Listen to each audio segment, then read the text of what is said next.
Hello दोस्तों, मेरा नाम अभिषेक, मैं हूं देवरिया का।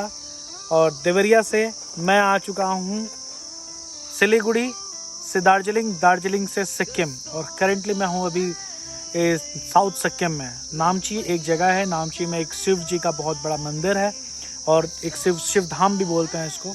मैं वहां विज़िट करूंगा और वहां से हम निकलेंगे गैंगटॉक के लिए। तो बहुत ही इनक्रेडिबल जर्नी है ये, बहुत ही मज़ा आ रहा है दोस्तों, बहुत ही अच्छा रास्ता है। सो मिलते हैं आपको नामची मंदिर में।